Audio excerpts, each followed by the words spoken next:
I did about 18 months at one of the most notorious prisons in California. After I got out, 90 days later, I was right back in prison. I knew that what I had been doing wasn't working anymore, and that I didn't want to spend the rest of my life in prison. I remember when I was in the hospital the last time, and my therapist, she came to me, we were talking, and she said to me, I really need you to commit to life, because if not, we can't work together. What I remember is that I just opened myself to the risk of living. So I knew I needed to get help, but I didn't know what help looked like at that point. I didn't even know if it was possible. When I ultimately became aware of the fact that I did have, a mental health condition, I always call it the best day of my life, because it was just infinitely better than what reality I was living in. I feel more liberated. I don't have any skeletons in my closet. I would have saved myself a lot of headaches if I would have accepted it a lot earlier in my life, but you can't change the past. You just turn the page and just start a new chapter in life. Once I realized, I had a mental health condition, the very first thought on my mind was, okay, how am I gonna get on top of this? I didn't recover from pneumonia all by myself. I didn't recover from depression or post-traumatic stress disorder all by myself. It took many years to find the right therapist, and I think what made them the right therapist is that they really seemed to genuinely care to listen to what I had to say. I find it's always really necessary to sort of advocate for myself, within the mental health system, just because I know if I don't do it, nobody's gonna do it. The doctor at first wanted to see me once a month, but I was like, no, we're meeting once a week.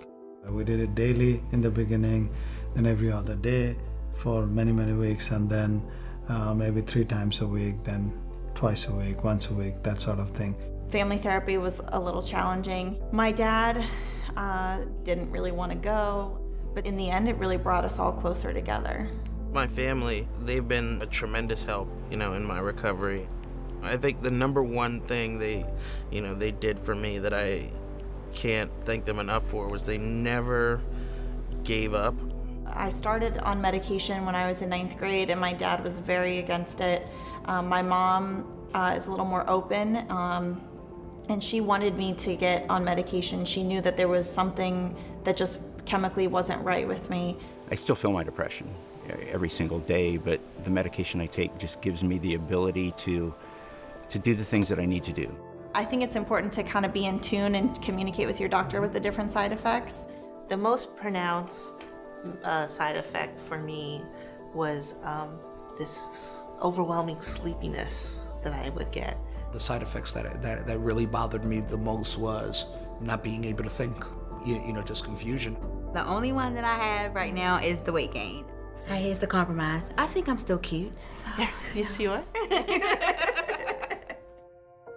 I think the one thing that I've learned is that recovery is an ongoing process. You don't just start taking a magic pill and get better, or find the right therapist and get better. You have to work at it every day. It's important for me to keep up the routines that I do, even when I'm doing really, really well. That just kind of reinforces my path to wellness. It's very important for me to have things organized, written down in a calendar somewhere, so I know what I'm doing at what time. I realized how much better I function during the day with a full night's sleep. My grandkids, my family, my friends, can't get enough of them. Positive self-talk, that's something I practice often for my recovery. If I ever feel myself getting stressed, anxious about something, I'll say, I got this, I got this. Nothing can take away your peace. I also do go to the gym, and I do hot yoga. I love hot yoga. I really do. It's very therapeutic. I didn't even realize I was spiritual before. But what it has done now actually has played a huge part in my recovery process. Doing things like, regular meditation kept my mind clear enough for me to be able to pay close attention to what was going on. Mindfulness is all about awareness, being aware of the present moment.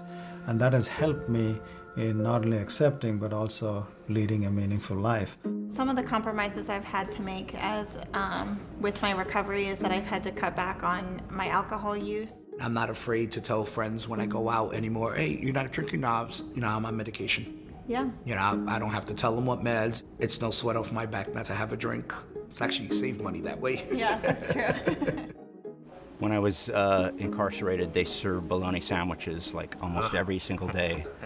And when somebody offers me or suggests that I go someplace that I know will get me in trouble, I usually just say that'll lead to a bologna sandwich. And I haven't had a bologna sandwich in over 10 years. And trying to never eat another bologna sandwich for the rest of my life.